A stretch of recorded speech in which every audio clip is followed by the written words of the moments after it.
Did anyone else think when Banjo was asking Kaneki, are you alright? Is there anything I could do? Don't worry, I'm going to help you out. Kaneki was going to reply, yeah, man, you know, I've been strapped to this chair for a while now. I've been shitting on myself. You mind wiping my ass for me? My gosh, the torture that this guy is sustaining at the hands of Jason.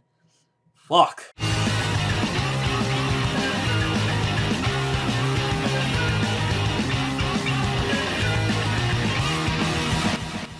So with this week's episode, I feel as though some of the stuff with Jason and finding out his backstory of how he's not even actually, his name ain't Jason. Basically, this is a persona he came up with when he was tortured back in the day, and that was something that he kind of mentally had to create to, I don't know if it was to sustain himself, or I don't know what it was, but it was basically a result of the torture that he sustained when he was, I guess, a little bit younger or whatnot, or back in the day, and he came up with this psychotic persona, and that's why he's a nut job right now. And I definitely feel as though that was kind of foreshadowing for the future events with Kaneki, because at the end of this episode, it's no secret, I think everyone that's seen the opening, and we've been, you know, hearing whispers of this white-haired Kaneki, and you see at the end the little tip of Kaneki's white hair, and I think that the whole thing with Jason was setting up for that. That was kind of explaining what happened with Jason and what happens with ghouls when they go that much stress, I'm guessing, when they get tortured that much. So definitely a very interesting foreshadowing from Jason's events and kind of who Jason is. It's showing that Jason is doing this because he's so fucked up, and you know what they say, the hurt people back. So he was hurt and tortured and everything, and that's why he does this shit. Except Kaneki, when he comes out, I can't wait to see what he's gonna do. And this episode was all out mayhem. You got the Dobes attacking the Aogiri base. You get to see a little bit of an example of the Quinque that Model left behind for Amon,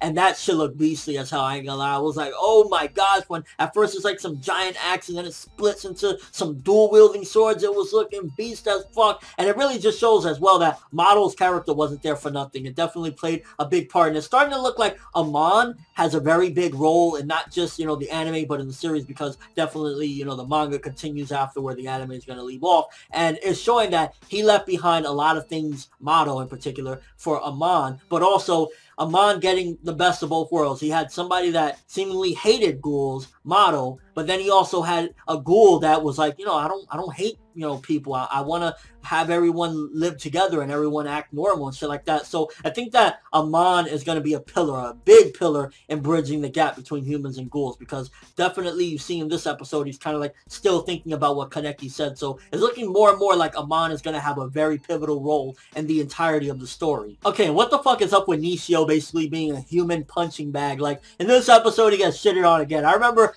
when we first see Nishio, I was like, this guy is a fucking monster. He's an asshole. And then we thought that we got rid of him after a certain point. Then he came back. And as of a while now, it just seems again like he's a human punching bag. Like this episode, he takes it into the back. And I'm like, oh my god, Nishio, I had such high hopes for you. But as of this moment, I'm like, yeah, I don't expect anything more from Nishio. I don't know if it's the anime that's doing that, or if that's just how he's portrayed in the manga, but he started off so beastly, and now he's just every time getting fucked up and thrown to the side. And a bunch of setups in this episode. We got Toka versus Ayato, which I'm really looking forward to seeing it, and it makes me wonder, just what is Ayato's grudge that is so strong against his sister and against his father? What is it really why he hates them so much? Because he looks like he has a devilish look in his eye. Last week, I thought that he really wanted to protect her, and that's why he jumped in front of Jason so she wouldn't go up against Jason and he would just immediately kill her. But this week's episode is like, bro, is it that you just wanted the honors of killing your sister yourself? Like, the fuck? And you even got that nut job, I think his name is Juza, the kid with all the red all around him, fucking crashing into the building. It was just on some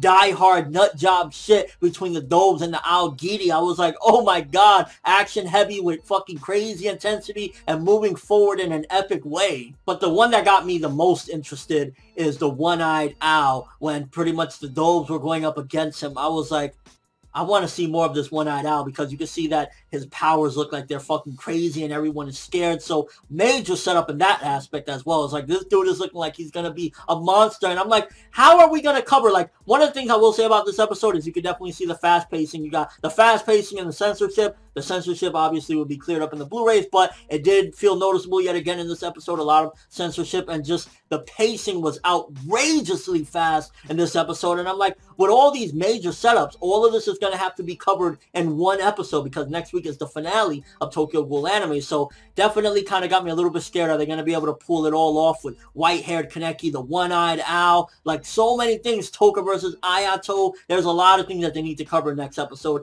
and I don't know if they're going to be able to do it. And again, that teaser at the end with Kaneki with the white hair, well, seemingly Kaneki seeing that white hair, I'm fucking excited. Overall, this episode, very good one this week. Major setups, major plays, major progression. I'm looking forward to seeing what they're going to do. I'm going to give this one 8.5 out of 10. I don't know how they're going to pull off all of this in next week's episode, but regardless of what, yet again, I'm using this how pretty much they present it. And for me, this is an amazing trailer to going and checking out the manga, because right after next week's episode, I'm going into that manga. Again, I'm still not sure if I'm going to review the manga afterward, but I know for sure I'm going to be reading, and I hope a lot of you are as well, because this anime is like, this is hands down probably my favorite of the season. It's between this and A Kama Got Killed, but oh my gosh, it's just so much fucking insanity, and I love it. But let me know what you thought of the episode. First of all, what do you think about the foreshadowing with Jason creating that other persona to kind of pacify himself in order to, you know, continue going with it being a foreshadowing to what Kaneki seemingly is going through? Also, what do you think about all the big plays, the one-eyed owl? Like, so much shit going down in this episode. What do you think about all of it? And your overall thoughts? Do you think that they're going to be able to pull this off next week with all the setups that we had in this week's episode? Like, are they going to do all these fights in one episode?